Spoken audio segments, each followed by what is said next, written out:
Welcome to Let's Get Creative, where we explore mindfulness, embrace healing, and unite mind, body, and soul to awaken your creative flow. I am your host, Corey B. Savage. Join me each week as we invite guests to share their experiences, insights, and journeys in mental health and creative recovery.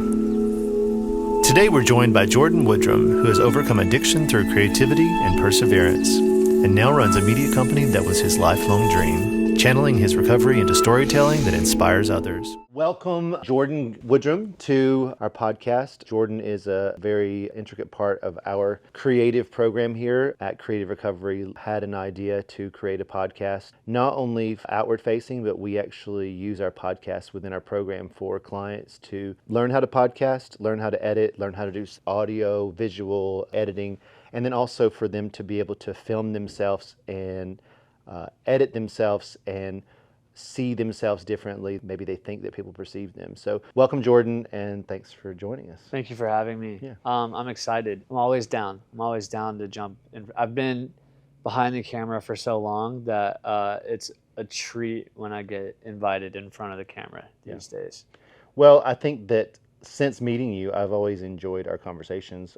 They always go all kinds of places. Oh, yeah. I think one of the things we can talk about that we were just having the conversation about is belief systems. And while in our sobriety or in our mental health recovery, the belief systems that creep up still, those insecurities from our past or belief systems from our childhood that were instilled in us so deeply that they still sometimes can creep up in relationships and friendships and insecurities about our work, the things that we love and we care about, of the fear that creeps in. So you want to talk about that? Yeah, of course. Like, the craziest thing about it is that you don't even know you have a belief system until it's code red. Sure.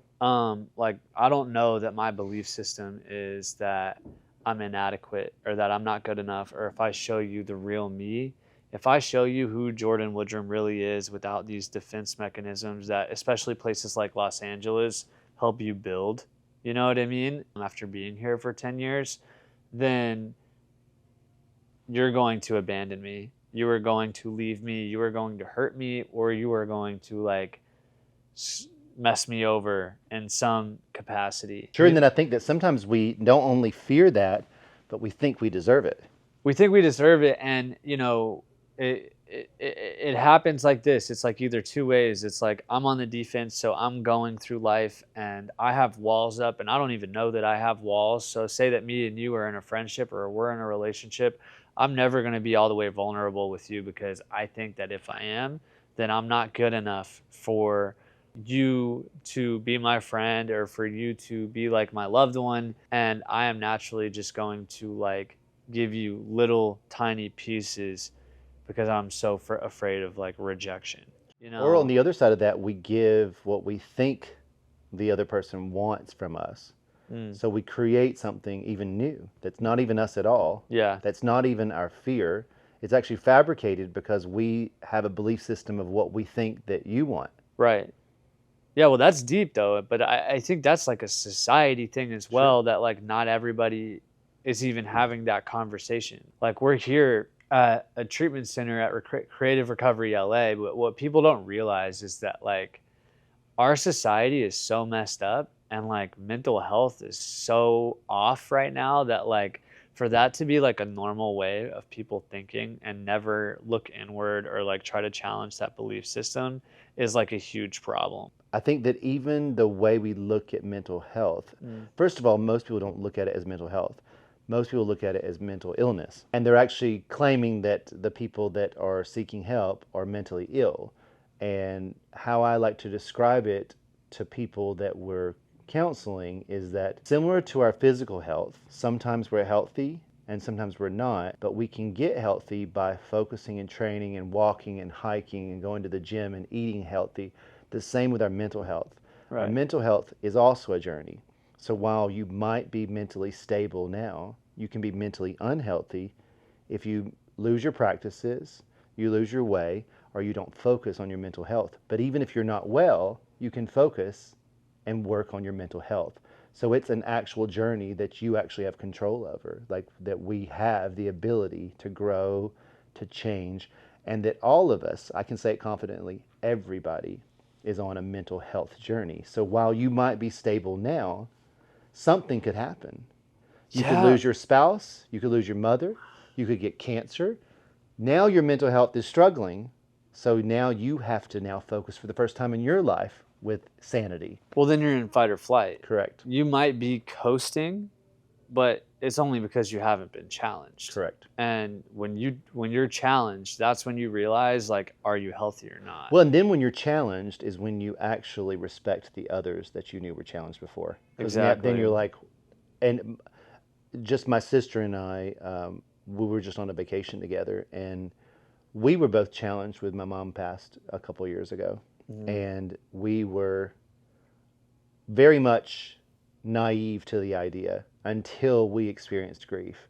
Yeah. And then now she and I understand the people that we've seen in the past and the people we see currently dealing with grief, we have a great compassion for, because we're like, now that we've experienced it, we see it in a whole new way. It's Yeah. like, wow, there's someone that's grieving, and grieving can take you on a roller coaster that you've never been on before. No, 100%. Where you don't understand anything that you're feeling. I mean,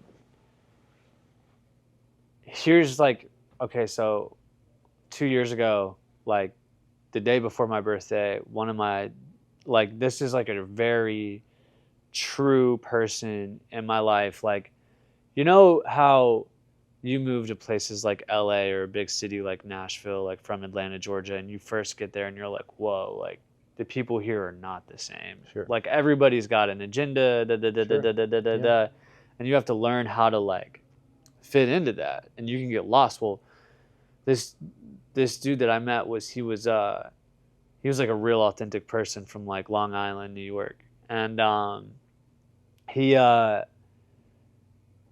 all he ever asked from me was like for my friendship and my time. And you know, he was like one of the closest friends that I made out here. And you know, when you're a transplant, like you said, Oprah said, like, find your church, like Find your community. Find your Well, community. her grandfather, Oprah had a quote that Yeah. said when she moved out that her grandfather said to her, find your home church. Mhm. And for many years she thought that was find her church, but it really was find your people. So this was my person. Find your community. Right? And you know, he ended up passing away the day before my birthday from like an overdose. And you know, his mom the year before for his sober birthday flew out. They took us to Mastro's. They bought us like bone-in steaks. Like you could tell like she really, really cared. She adopted his best friend into their family because his best friend's mom like could no longer care for him. So he grew up with his best friend being his brother. And they lost his brother to an overdose. And that really sent him down like a bad path. And then he ended up passing away the day before my birthday. And, you know, I watched this lady, his mom and his dad, and like I flew out there for New York for his funeral and like 3 other occasions, I think for his birthday and a couple times. And like every single event, like it was all of his high school friends, all of his aunts, all of his uncles. Like they were an Italian family, you know, they were like serving me pasta and they were like treating me as if I was their family. And like watching this entire like community grieve over a side of this person that I hadn't even seen before. What side was that? Just like his inner child, really. Gotcha. You know what I'm saying? Like I knew I knew my friend Joe from just Joe being in LA, but Sure. They knew him as the little boy, the Wow. teenager, the young adult, to the one that was struggling with addiction, to the one that got it back together, to the one that started helping people in addiction, to the one that kind of lost their way with mental health and depression and OCD himself and relapsed, and now he's gone. And I saw like the whole evolution. Like I saw baby pictures to him in the casket, to his grandmother, like being like 100 years old, showing up for his funeral and dying the next day. His dad had to show up to his son's funeral, bury his son, and, you know, see his mom for the last time, and then she died the very next day. We were supposed to get dinner, and like they just couldn't do it. So I watched this family grieve, and I don't mean to like go on this rant, but she told me, she's like, I ended up like relapsing. I ended up like pissing my life down the drain. It was me like living in a Honda Civic. And, you know, she had just lost her adopted son. She had just lost her son. I don't know who told her that I wasn't doing well, but she sent me $1,000 and I had like $20 in my bank account and just enough for gas to like get around for that day. And in that moment, I was like, oh my God, like my parents could not afford to send me a dime. In that moment, I was like, wow, like my life just changed. I could go to sober living and like figure something out. I could like give them this $1,000 and be like, hey, like I'll get a job and I'll grind and I'll make sure you get your money. Or I could buy drugs and alcohol and continue to live in my car. And I felt like he was watching over me. And there were so many instances through that year. Well, she sent me that money. It got me into a sober living. It lit this fire under me to like start doing. Sometimes it's that someone saw you. You know? Yeah. While you don't realize it, people they see you. Yeah. And they don't see just the addict. They see the person. You know, you're saying that they saw this guy that you knew, they saw him as the early child. Yeah. They saw you, and you know, and she wanted to help you. She did. Yeah. But like in her grief. Yeah. Like in the middle of her grief. Yeah. And I went to sober living and I started hitting up media companies and I started like doing media on my cell phone. And I would like hit up people and be like, yo, do you like do TikTok? Do you do Instagram? You should like let me do this, let me do that. And it was like every single time, like I would invest in my first camera or my first tripod or something, and then I would have $2 because I just paid rent at the sober living with my job where I'm making $20 an hour, and then, you know, literally like I would be down to my last dollar and I'd be like, I don't know what I'm gonna do. I got no one to ask. She would Venmo me $250, and I'm like, like. It is. He's watching. It's all connected. And the thing is, I think that when we all decide to do well for ourselves and for others, that it does line up. You know, manifestation is real. So when you talk about grief, like well, the same watching like a family unit, like grief, like somebody that they love, like I know that you, like knowing you, I could imagine just like what that process would be like in a small town in Georgia, like well, with your even family, this, I mean, knowing your family dynamic as well. This is this project is a manifestation of grief. You know, like I had, and I don't talk about it often, but I had a great loss. Yeah. Not just with my mom, but and we spoke about relationships. It's like I had a great love of my life that I lost, and many people can walk away from love and loss and just be flippant about it. And I love big, you know, and I care big, and that was grief. And I think that it doesn't necessarily have to be a death. Did it happen at the same time? Yeah. So my mom passed away, and then 2 years later, my relationship ended, and that relationship was a loss of not just my partner, but it was a loss of the whole family. You know, like I had created your church. I'd created a community that I was with that I lost the entire community, and it was overwhelming for me. And I had to heal and I had to take the time for myself. And I think that, you know, I was in the process of building, you know, this program, and it really allowed for me to, you know, put my theory into practice. It's like, okay, I'm saying this is what we're doing here, but I have to do it as well. Yeah. You know, I have to create my unapologetic boundaries about what my life's going to be, what I eat, how I sleep, who I communicate with, who I'm involved with, what I participate in. You know, you and I were speaking about, you know, energy that you bring in. Energy or drama, I don't participate in it. There will be people that will always talk about everyone. You know? We're not, It's not just us. It's not just me. It's not just you. It's just human nature. That too, but like what I see you doing is like I see like a CEO that like doesn't give up, and like you have a vision, and like by God, like you're going to get there, and like there are going to be the right people that come into your life to help you get there or not, but it's going there Sure. one way or the other. Well, and one of the skills that I was honored to be allowed to go into a Harvard program because I have a GED. I didn't graduate Yeah. high school. It's been very difficult for me to have an education through the process of how my life laid out. And Well, I know you left when you were younger, and then you went and like you were placed into the world all on your own as like a child, which totally, is like a whole different but I just conversation. continued going down this journey, and I ultimately ended up at Harvard, and in leadership courses, and those leadership courses taught me to build great teams, which is what I've done here. Yeah. I have incredible team members that I really haven't even sought out. They've just showed up. You know, each one of them showed up in their own manifestation. And then I learned the skill of observing and making decisions and trying my best to not micromanage. So I just try to observe what's happening and then make a decision. And then it's just maneuvering. So it's like if things aren't right, it's okay. Yeah. Observe it. It's not right. Move on from it.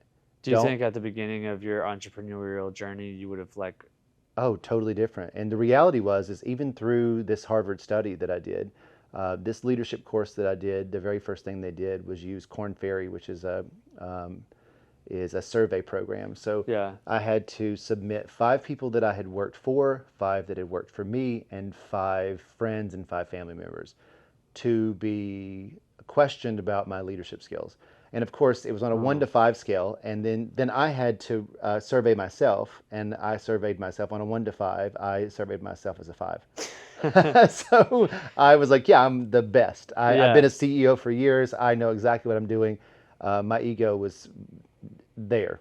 And ultimately, I had led for many years. And in fact, it was daunting and challenging and quite frankly, exhausting because I was having to always know what everybody was doing and how they did it. And I had to learn how to do everyone's jobs because I wasn't building great teams. Yeah. So in this survey where I scored myself a 5, all the feedback came to me and I was a 4.12. That's not bad. It is when you think about that. I saw myself as 100 and they saw me as an 80. Yeah. That's 20 points off. So that was a big indicator that I saw myself in a way that wasn't truthful. So then that leadership program then built my program for my exams, all my papers, everything were around the growth as a leader. And ultimately what I learned was if you build great teams, then those teams will tell you what they need.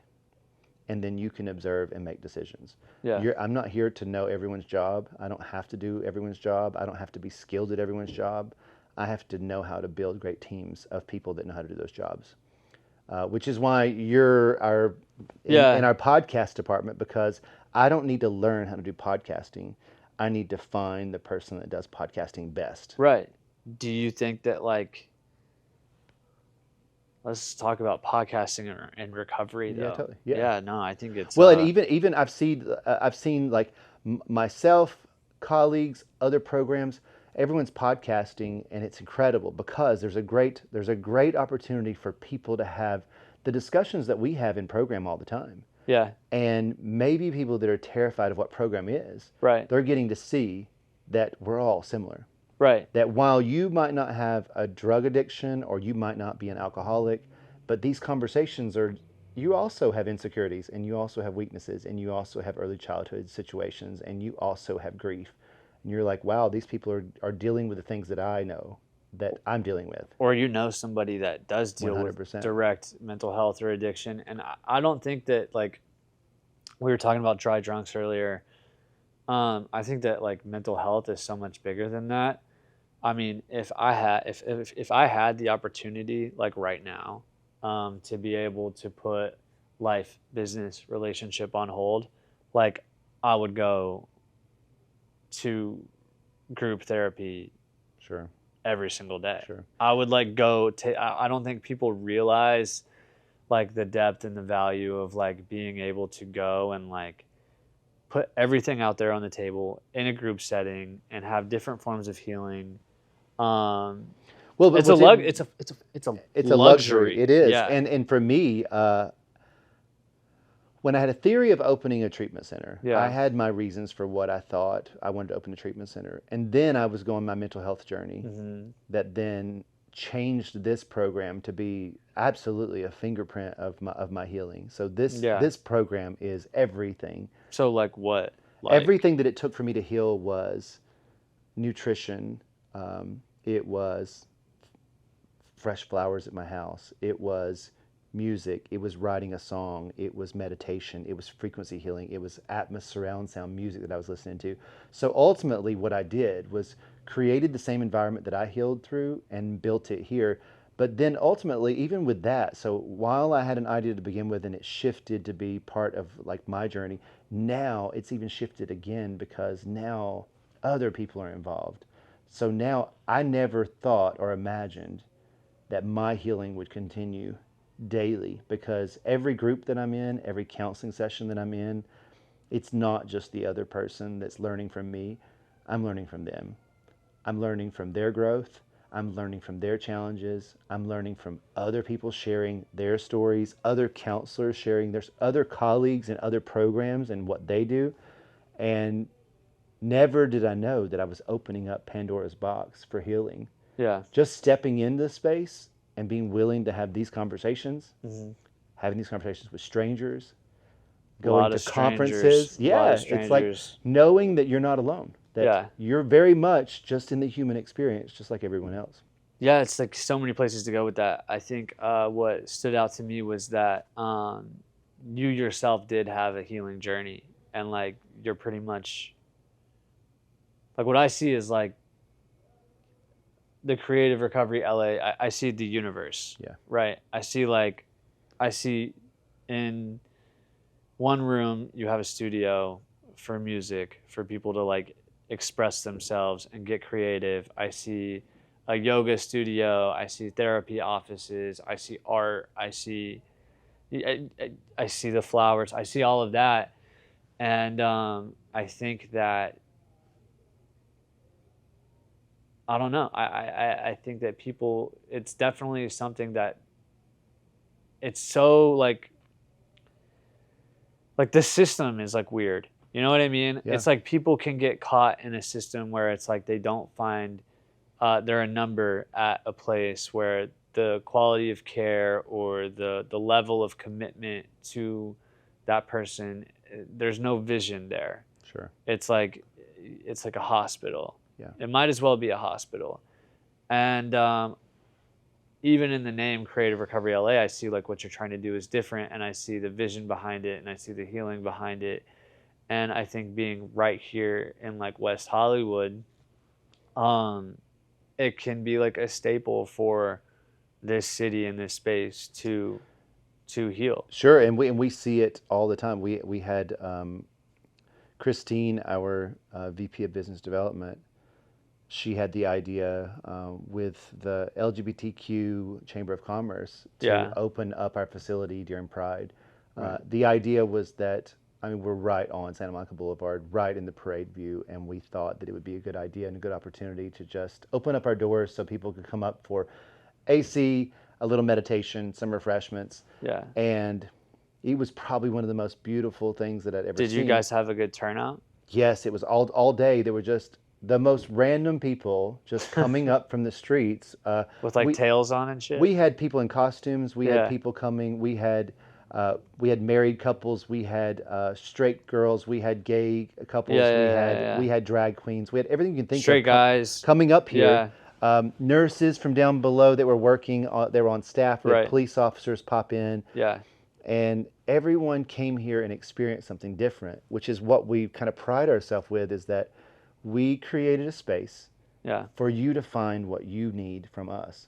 And one situation that we had two girls that came, and they came into we have a Atmos surround sound music studio that is about elevating frequency, and everyone that comes in has a different experience. And these two girls went into the room. That's in It's in the yoga studio. Yeah, the yoga studio. Yeah, and so when they came into the room, I don't know that they knew what they were getting into, but when we turned on the playlist and showed them kind of the creation that we have with music in here, the tears started flying. Like they were Really? just flowing, and both of them were crying. Yeah. And each one of them shared their experience, and one was completely different than the other. And it was really beautiful to watch the two of them, and they were friends. And it ended up where I left and said, I'm going to give you guys some space. And I just left them in the room, and they stayed for, another half hour, connecting with each other. And no one planned it. No one forced it. There was no counseling. It was simply bringing them into the space, and we gave them a safe space for them to experience whatever that was that they experienced. So it was really cool to see that happen. And it's nice when the theory that I have placed on this program comes to life without any guidance needed. And I think everyone feels it when they're in this space, and I'm very grateful for it. And then in turn, it inspires me, because then I leave there going, wow. But with okay, so you music executive, right? I believe you were on your own at 17.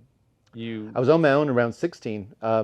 Yeah. Yeah, you dealt with your own trauma. You were on your way. You were on your own at 16. I feel like the CIA, if they cross-examined you, would have a field day. You maneuvered your way to be able to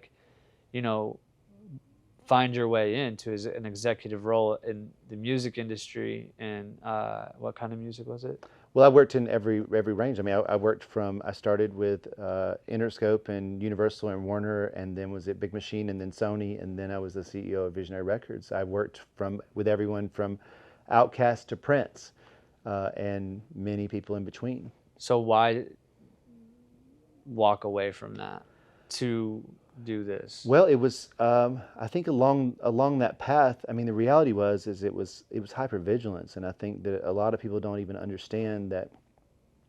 I always knew that I was completely I was gifted in the sense that my intuition was always super sharp. Yeah. Someone walked in a room, I knew what they were thinking. Mm-hmm. I still do. It's a blessing and a curse. Like, I almost know everyone's emotions at all times. It's really hard to turn off, because I know when people don't like me, I know when people care for me, and I know when people are manipulating me. Yeah. And through a lot of therapy and through a lot of counseling studies, that hypervigilance is because of abuse. So when you're abused at an early age, which my abuse that I can track back is like 2.5, 3 years old, when I was first sexually abused. You learn to scope a room out to see who's the danger in the room. Who's going to hurt me? Who's going to hurt me? Yeah. And you don't realize that it's a skill set that you learn and create that becomes some superpower later on, but it's literally just trauma. And it's the same with the belief system. But it is a superpower. It is a superpower if you can manage it, because there was a time in my life where I wasn't managing it well. So unfortunately, I walked in a room and I knew that you didn't like me. Yeah. Even though you were telling me that. Even though you were smiling. That we were best friends. Yeah. My grandmother used to say, even when you're lying to me, you're telling me the truth. So that was difficult for me. So ultimately, I was living in this hypervigilant state where I was succeeding in a great way. Not because of fight or flight, though. It wasn't because of drive for success. It was for validation. I was ultimately thinking that if I could just check the next box, that my mom would love me, that my church family in my hometown would love me, that the school would love me, that the system would love me, that the community would love me, that some guy would love me, that someone would want to be my partner or want to spend their time with me or their life with me. Yeah. So it was just for validation. And ultimately, the crash came, so it was, I was the head of the record label and the media group. I was the CEO of a record label, and they got promoted to the media group. Was supposed to replace myself, and the pandemic happened.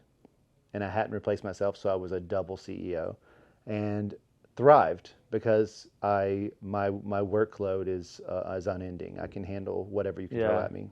Yeah. And then that was for a private equity group, and I was consulting the portfolio companies of that private equity group, and just the weight was just coming and coming and coming. And ultimately, there was a shift in management that What kind of like person were you at the time though? Like, I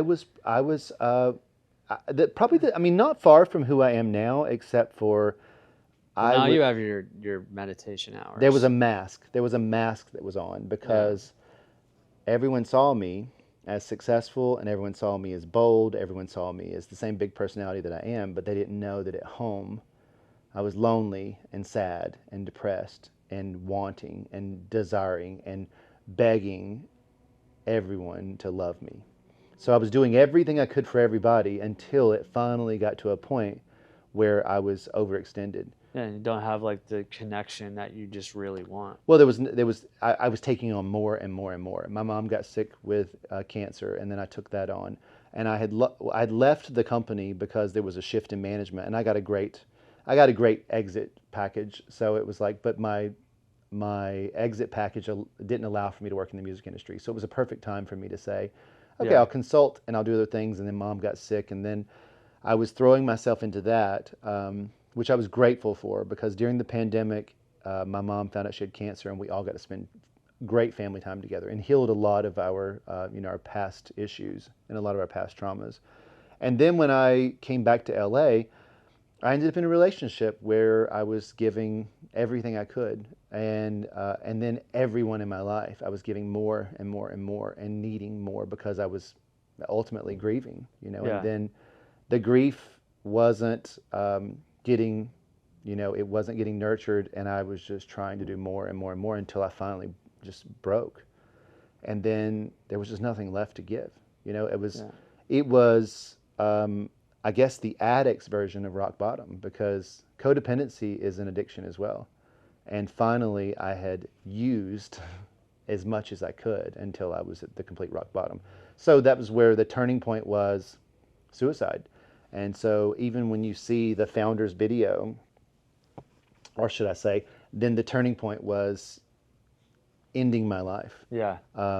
And when you see the founder's video, it was the moment when, even in my healing, I had already decided to wake up every day and make my bed, go to the gym, eat healthy. I had stepped out of my relationship. I had already started making the moves towards being healthy.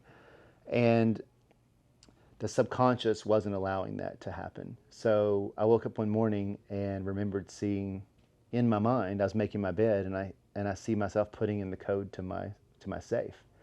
And I remember thinking that was weird, like going, why did I just think of that?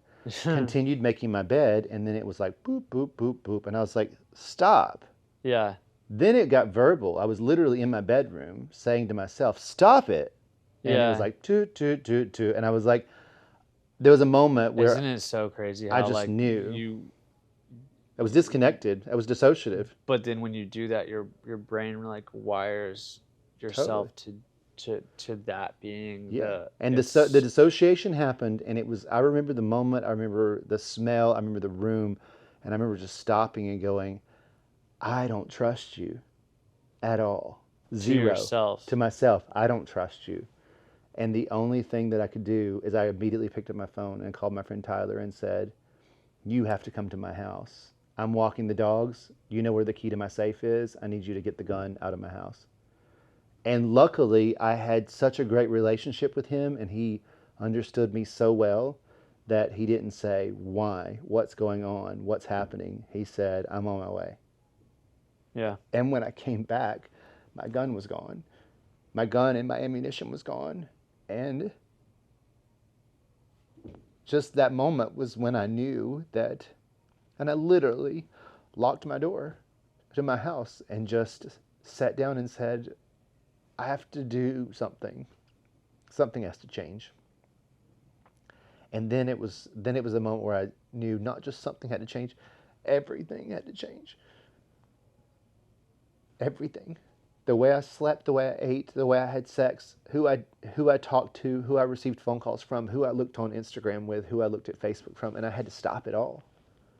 Which is like a whole nother topic. Yeah. In the LGBTQ community. Yeah. Like we talked on the phone the other day, and you were talking about like maybe we talk about like chemsex, or it's just Yeah. like, I think what you're talking about right now is just like even people's energy and like the way that they treat you, but it's just like, So many layers. And the yeah, thing is, and I think that people don't even recognize, and like, I think we can touch on it briefly. It's like people post things in a passive aggressive way, knowing who they're leading the message to, yeah, and that person's scrolling through, and right, you're seeing it, uh-huh, and it's affecting you exactly the way they how the want it to, person delivered it. yeah, So at some point, I had to say, I can't. Like, I have on all my social platforms, I have 30,000 people. yeah, I can't see 30,000 people's subliminal message to me, you know? The ones that are upset with me or angry at me or jealous of me or don't like me or even like me and they're have misdirected the energy towards me because they like me. so I don't know, I think that like what I hear is like, yeah, you started this recovery journey, but like at the root core of it, I think just us as humans are flawed, and like a lot of us are broken, some more than others. And I think that there are a lot of people, especially in this community, that have trauma that don't even know that they have trauma, or they're even afraid to ask for help or Sure. admit that they have trauma. I mean, Trauma can come masked in a you very climbing your positive way way. to the top of an industry, like that sounds to me like somebody in the middle of this success says like, I'm good, like I don't even have trauma, trauma's not real. Yeah. You know what I mean? Even though you know that you do. Well, what's interesting is that even though the people in my life knew the trauma that I had been through, um, the biggest part of it was that everyone was just ignoring it. Yeah. Like most people, most people have I ignored experienced. mine. That's why I said Well, I'm that. saying that I was. Here's the interesting thing. I'm infamous in my hometown, Yeah. and to be How many people are in your hometown? in my specific hometown, there's 3,500 people just in my little community, which is It's Claremont, like a Georgia. high school. But then Gainesville, even Gainesville, which is Yeah. 35,000 at the time I was there, and you know it's now a metropolitan Atlanta area. So I can still say that I'm probably one of the most famous people in the town. Yeah. But get this, this is the crazy part. I'm famous just because I'm gay. That's crazy. It's Yeah. not. I'm not famous because I'm a celebrity. Mm-hmm. I'm not famous because I'm wealthy. Yeah. I'm not famous because I did anything. I'm famous because I was just feminine. But you're not. But growing up, I'm looked at as like it's a southern community where everybody is following a path. I'm being called faggot by family.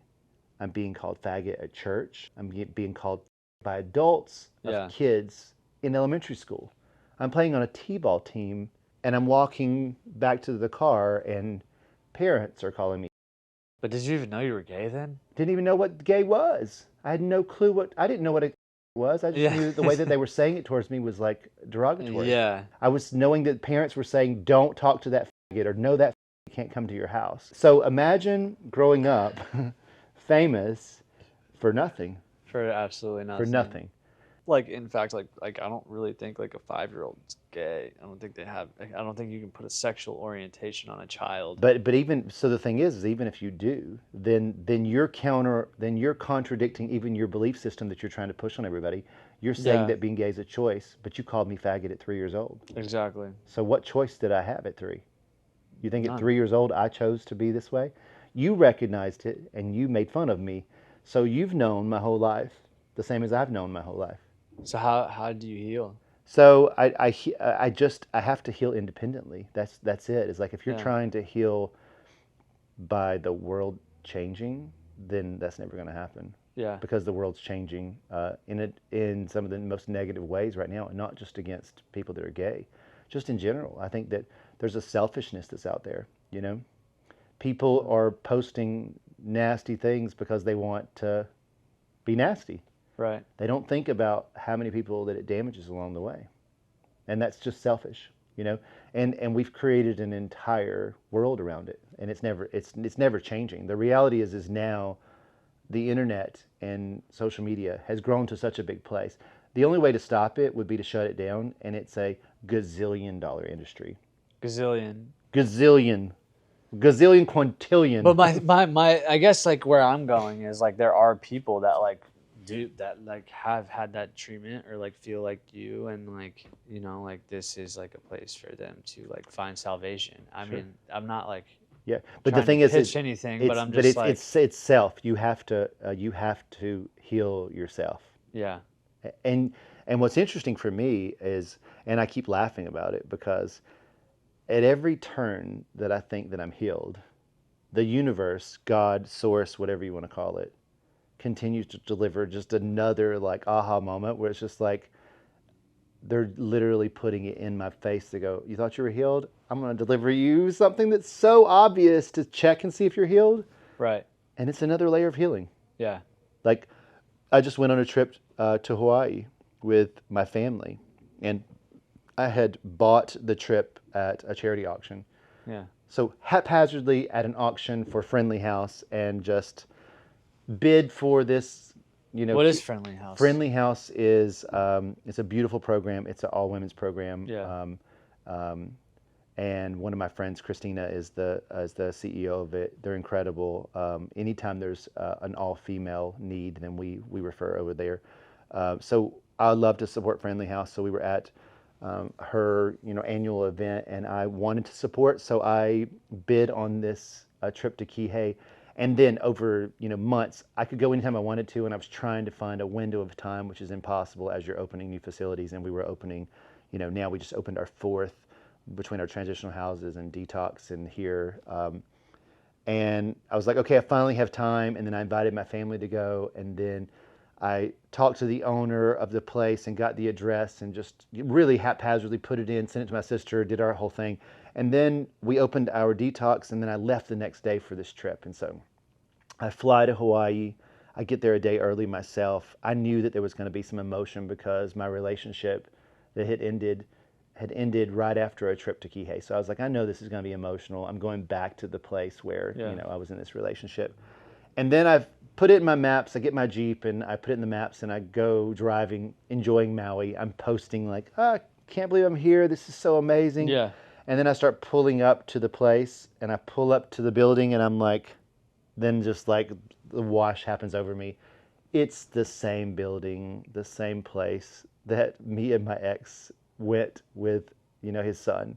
Yeah. And I'm just sitting up front of it going, what? I'm in the same building, literally in the unit next door to where I was at. And it was the Yeah. universe going, oh, you thought you were healed? You're not. Here you go. Yeah, Let's deal put with this it. right in your face. Deal with it. But it was just that. It really was just deal with it. And I just used all my skills and just used that day to process those things and kind of made a plan. And my family came. And what's interesting is now I have more memories with my family there than I ever did in my past relationship. And it allowed for me to process the others and still remember them as great times. But now I have new memories. And then I just faced them. It was just exposure therapy where I knew there was more healing that needed to happen, and I did it. Yeah. And it's just that reminder of where it can bubble up. You don't have to regress. It bubbles up and you go, I know how to deal with this. 100%. I don't have to avoid it. I don't have to push it down. I know how to deal with this. I meet it head first. It doesn't have to be a zero-sum game. I can miss my past relationship without wanting to continue it. And I can miss and love my mother and appreciate the relationship we had. And I can also hold her accountable for the things that she did wrong. And have compassion for her, because people can only give you what they've learned themselves. So they can only love you the way that they've learned. And if some people haven't learned to love, then they don't know how to love you. I think for me, it's what I want is a quiet mind on my day, like day to day. Yeah. Like business, work, relationship, this, that, and the third. I don't want those trauma responses coming up every single day. I want to be able to live my life with peace, comfort, and I think that's what the mental health work is all about. Sure. I think that's what everybody needs to do. I just booked my first therapy session in years on the 16th. So it's like, I think, like for me, where I can relate to you. It's like the world tells me success, success, success, success. And I don't think that I need to deal with anything as long as like I'm moving forward in the right direction and I'm getting small wins every single day until it all piles up on you and then you're like actually like what the fuck. But my Well, point is also like there are people that have been like so hurt and so broken that like that's the last thing on their radar and they just need somebody to like hear and feel them and like be with them, you know? well, the advice that I would give anybody, and I say it often, and I'll quote Kathleen Murphy, is because she was one of the great therapists that I saw, is if something triggers you, it's just an indicator that there's more work to do. Mm. And, you know, you can look at trauma and healing like a wound that has infection in it. If you don't get all the infection out, if you get all of it except for one dot, it's coming back.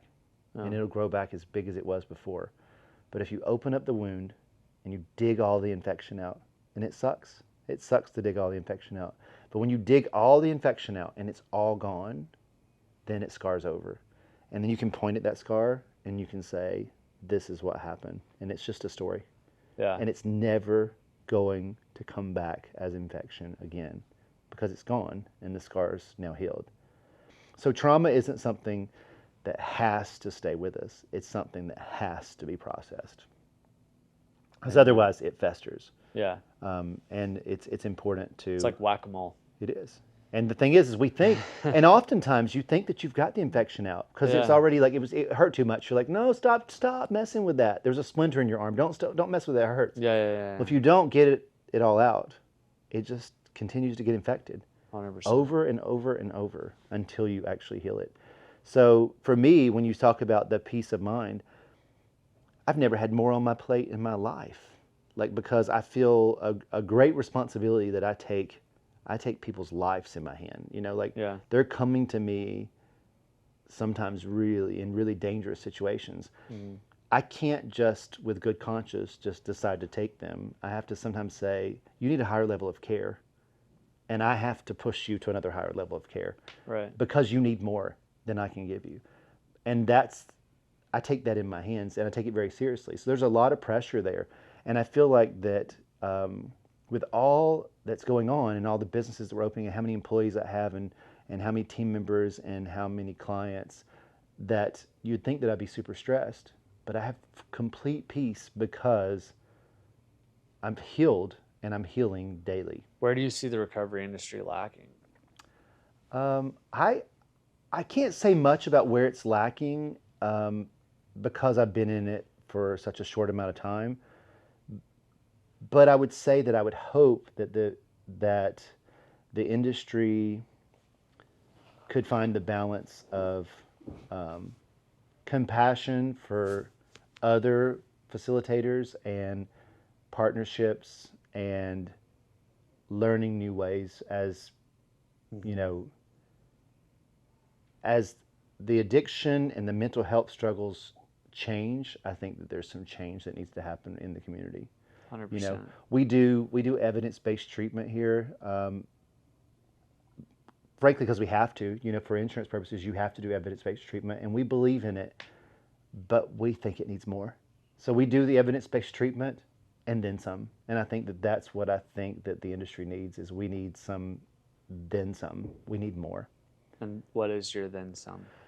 Then some is the one-on-one human compassion that says, you're not the same as the last person, so I've got to hear you separately of what you need.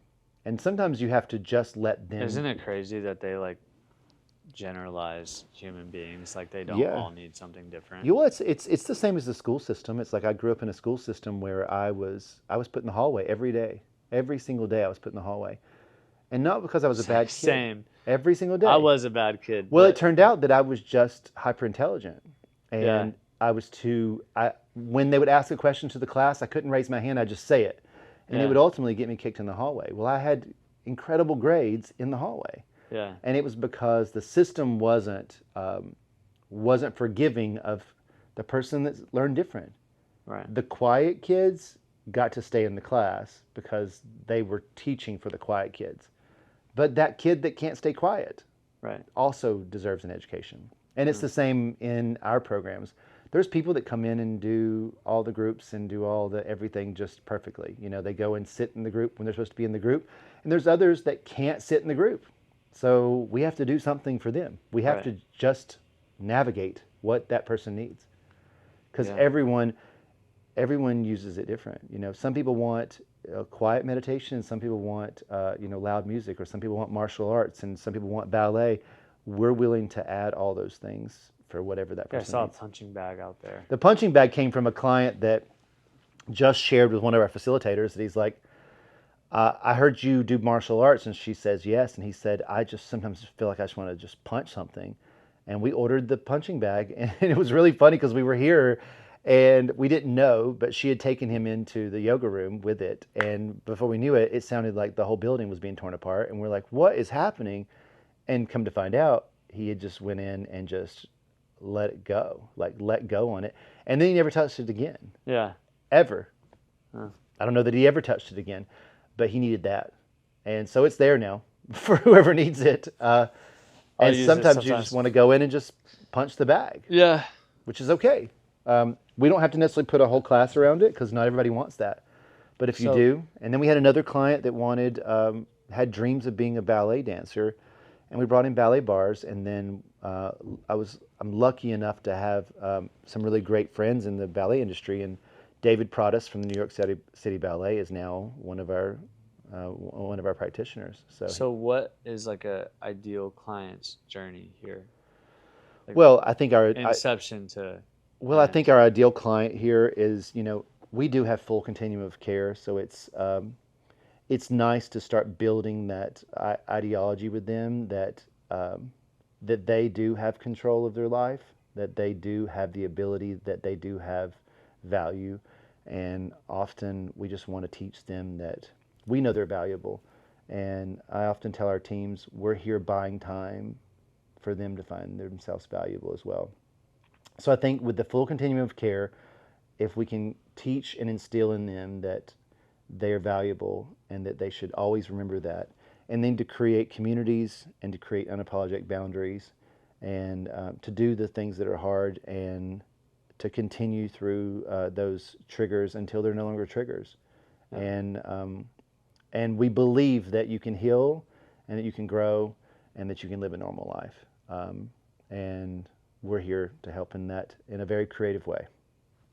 But from start to finish, like it's like you go to IOP or you go detox, IOP, sober living, like you Sure. got like, you know what I mean? Well, I think that, the idea was to build a full continuum of care. And so Yeah. now that we have the detox residential, we do have our PHP, IOP, OP program, and we have transitional housing.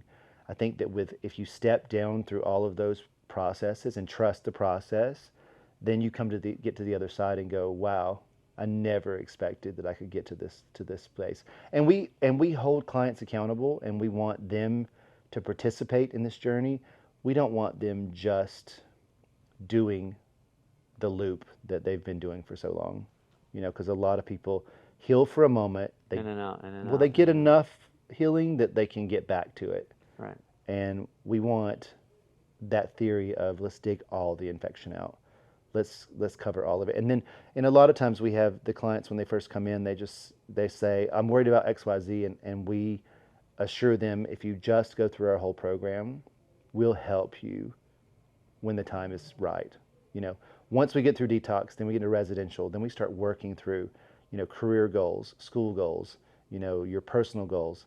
And we even work with you financially, and we work with you how you're going to save money, and how you're going to plan out your first apartment, and how you're going to plan out your new friendships and your sponsorship, and how's your sobriety journey going to be, your mental health journey.